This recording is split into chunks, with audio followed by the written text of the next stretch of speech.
Students, आज हम special function जो आपका एक ऑप्शनल पेपर है हाइपर ज्योमेट्रिक फंक्शन, उसमें स्पेशल फंक्शन है, उसका एक यूनिट फर्स्ट स्टार्ट करेंगे। यूनिट फर्स्ट में कुछ बेसिक चीज़ें हैं जो इस पूरे स्पेशल फंक्शन पेपर के अंदर काम आएगी। तो उसके लिए हम स्टार्ट कर रहे हैं यूनिट वन। यूनिट वन क्या है हमारे पास, उसमें क्या है, सबसे पहले पोस्टमार्क सिंबल्स। पोस्टमार्क सिंबल्स क्या होते हैं उसके लिए डेफिनेशन देखिए। If n is a positive integer then the postmark symbol is denoted and defined by, किस तरीके से करते हैं हम, एक ब्रैकेट के अंदर हम a लिख लेते हैं और उसके बाहर क्या लगा देते हैं, n लगा देते हैं। तो an की वैल्यू क्या हो जाती है, a+1 a+2 a+n-1 हो जाती है। ठीक है,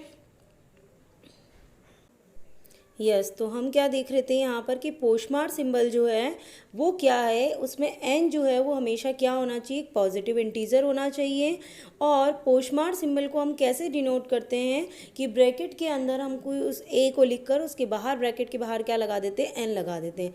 और इसका एक्सपांशन क्या होता है, an का मतलब होता है n-1 टर्म तक अगर हम a की टर्म को रिड्यूस कर दें तो इसका जो कॉम्बिनेशन होगा उसका फॉर्मूला क्या हो गया, an equal a+1 a+2 to till a+n-1। और हमेशा a ज़ीरो की वैल्यू जो होती है वो क्या होगी, 1 हो जाती है। ठीक है, और कुछ बेसिक फार्मूला हैं जिनको हम पूरे इस पेपर के अंदर यूज़ करने वाले हैं। वो है an, उसका फार्मूला क्या होता है, अगर हमें उसे गामा की फॉर्म में रिप्रेजेंट करना है तो हमारे पास फार्मूला बन जाता है gamma a+n upon gamma a। Gamma और फैक्टोरियल का हम पहले प्रीवियस क्लासेस जो बीएससी पढ़ा है उसमें हम कुछ बेसिक्स पढ़ के आए हैं कि गामा n+1 किसके इक्वल होता है, फैक्टोरियल n के इक्वल होता है। तो यहाँ पर तीन हमारे पास बेसिक फार्मूलाज हैं पोस्टमार्क सिंबल के लिए। अगर हमारे पास कहीं पर n+1 दिया हुआ है तो उसे हम किस तरीके से लिख सकते हैं, a+1 होल ब्रैकेट क्या आ जाएगा, n आ जाता है। देन इसी तरीके से an+1 का एक और फार्मूला है a+n an बन जाता है। तो इस तरीके से हमारे पास यहाँ पर तीन बेसिक फार्मूलाज हैं। उन तीनों बेसिक फार्मूला को हम यूज़ कर कर बहुत सारे डेरिवेशन करेंगे इस पूरे पेपर के अंदर। यहाँ पर साइड में देखिए जैसे 7 5 है तो इस पोस्टमार्क सिंबल का ऑपरेशन कैसे लगता है, किसी डिजिट्स के ऊपर हमें कितना लेना है, वहाँ पर a+n-1। तो a ले लिया, a का मतलब 7 हो गया, a+1 का मतलब 8 हो गया, a+2 का मतलब 9 हो गया। ये कहाँ तक एक्सपांशन होगा, n-1 तक। इट मीन्स a+4 तक एक्सपांशन हो सकता है। n का मतलब 5 हो गया। अगर हम हमारे ऊपर वाले फॉर्मूले में वैल्यूज़ पुट करके चेक करते हैं तो इसका मतलब ये 7 5 का मतलब कॉम्बिनेशन, हम इसको कॉम्पैक्ट फॉर्म में क्या लिख रहे हैं, पोस्टमार्क सिंबल का फॉर्म, ब्रैकेट के अंदर 7 और बाहर क्या लिख लेते हैं, 5। तो इसका एक्सपांशन क्या हो जाएगा, 7 × 8 × 9 × 10 × 11।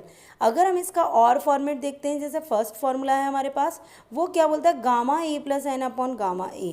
तो गामा 7 + 5 अपॉन गामा 7। गामा 7 + 5 का मतलब क्या हो गया, gamma 12। Gamma 12 upon gamma 7। Gamma 12 gamma n+1 का फॉर्मूला क्या होता है, n गामा n। तो हमने उसको बना दिया 11 गामा 11 बना दिया।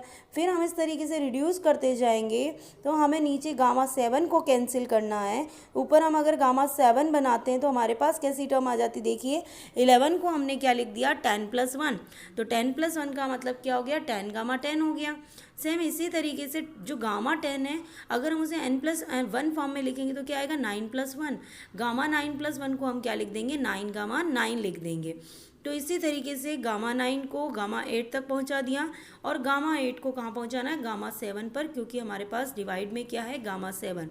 तो जैसे ही यहाँ गामा 7 आ जाता है, नीचे आप सब जगह गामा 7 कर लीजिएगा, नीचे जैसे ही गामा 7 आ जाता है गामा 7 से गामा 7 कैंसिल हो जाएगा। इट मीन्स हमारे पास एक्सपांशन से क्या आएगा, 11 10 9 8 7 इनका मल्टीप्लाई। और एक्चुअल में अगर हम डायरेक्ट भी देख रहे हैं तो भी हमारे पास मल्टीप्लाई में क्या आ रहा है, 7 8 9 10 11।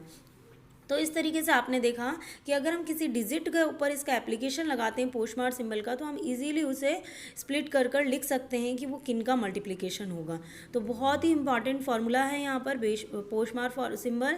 पोस्टमार्क सिंबल के लिए ए एन का फार्मूला पता होना चाहिए और ए एन का गामा की ट्रांसफॉर्मेशन पता होना चाहिए और गामा के अलावा भी इसका और पोस्टमार्क सिंबल की फॉर्म में ट्रांसफॉर्मेशन आना चाहिए। तो तीनों ही फॉर्मूले हमारे लिए बहुत बहुत इंपॉर्टेंट है। अब देखिए हमारा टॉपिक क्या है इसका, generalised hypergeometric function. The generalised hypergeometric function is denoted and defined by, उसे किससे डिनोट करते हैं और किस तरीके से लिखा जाता है वो समझिएगा। हम उसे किससे कर देते हैं, हाइपर ज्योमेट्रिक फंक्शन को कैपिटल एफ से, और उसे लिखने का तरीका क्या होता है, एम एफ एन, जिस तरीके से डिनोट किया हुआ है यहाँ पर।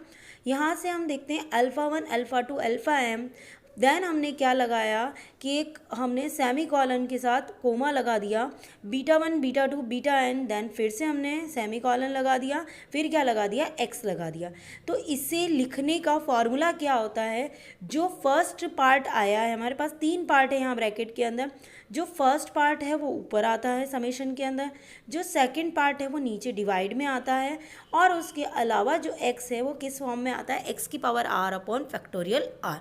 तो समझिएगा generalised hypergeometric function, hypergeometric function को लिखने का तरीका क्या है हमारे पास यहाँ पर, एम एफ एन, या तो हम उसे एक ही ब्रैकेट के फॉर्म में लिखें तो हम उसमें 2 बार सेमी कॉलन लगाकर एक्स लिख देते हैं, बट अगर हम उसे स्क्वायर ब्रैकेट के फॉर्म में लिख रहे हैं तो अल्फ़ा 1 अल्फ़ा 2 अल्फ़ा एन हम ऊपर लिख देते हैं, बीटा 1 बीटा 2 बीटा एन हम नीचे लिख लेते हैं, और उन दोनों के बीच में सेमी कॉलन लगाकर अलग से क्या लिख देते हैं, एक्स।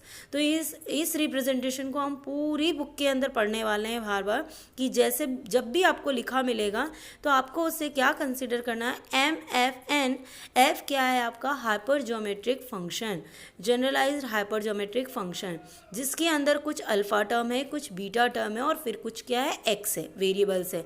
तो यहाँ पर alpha 1 R alpha 2 R alpha M R upon में कितना हो जाता है, beta 1 R beta 2 R beta N R, जहाँ आर कहाँ से जा रहा है, 0 से इन्फाइनाइट जा रहा है, एक्स की power R upon factorial R. और इसे डिनोट करने का एक अलग तरीका नीचे भी है, हम बहुत बार ये नीचे जो डिनोट कर रखा है उसी पैटर्न को हम यहाँ पर यूज़ करने वाले हैं बहुत सारी जगह। तो आप लोग को क्लियर होना चाहिए कि जनरलाइज्ड हाइपर ज्योमेट्रिक फंक्शन का मतलब क्या होता है। देन एक और डेफिनेशन आज हम कंप्लीट कर लेते हैं, confluent hyper geometric function. Confluent hyper geometric function में हम एम और एन की वैल्यू क्या लिख देते हैं, 1 लिख देते हैं। जब एम और एन की वैल्यू 1 हो जाती है इट मीन्स अल्फ़ा 1 ही रह जाएगा, तो अल्फ़ा ही लिख दिया उसे, बीटा 1 ही रह जाएगा तो उसे भी बीटा लिख दिया, और एक्स लिख दिया। तो अल्फ़ा बीटा और एक्स, अल्फ़ा बीटा दोनों के बीच में सेमी कॉलन लगा रखा है। अगर हम उसे जनरलाइज्ड फॉर्म में लिखते हैं 1f1 अल्फ़ा बीटा एक्स, तो उसे क्या कैसे लिख देंगे, एक्सपांशन फॉर्म में, समेशन आर बराबर 0 टू इन्फाइनाइट, अल्फ़ा के बाहर आर आ जाएगा, बीटा के बाहर आर आ जाएगा, और एक्स में कोई चेंज नहीं है तो एक्स की power R upon factorial R बन जाएगा। तो ये क्लियर होना चाहिए कि जो जनरलाइज्ड हाइपर ज्योमेट्रिक फंक्शन है उसमें एम और एन की वैल्यू अगर हम स्पेसिफिक कर देते हैं 1 and 1, तो इसका मतलब अल्फ़ा जो है वो 1 टाइम ही एक्सपांड हुआ है, बीटा जो है वो भी 1 टाइम ही एक्सपांड हुआ है, और सेमीकोलन के बाद हम एक्स लगा देते हैं। तो हम इस फॉर्मूले को कैसे चेंज कर देते हैं, तो जब एम और एन की वैल्यू 1 बन जाती है तो ऐसे जनरलाइज्ड हाइपर ज्योमेट्रिक फंक्शन को हम क्या नाम दे देते हैं, कॉन्फ्लुएंट हाइपर ज्योमेट्रिकल फंक्शन।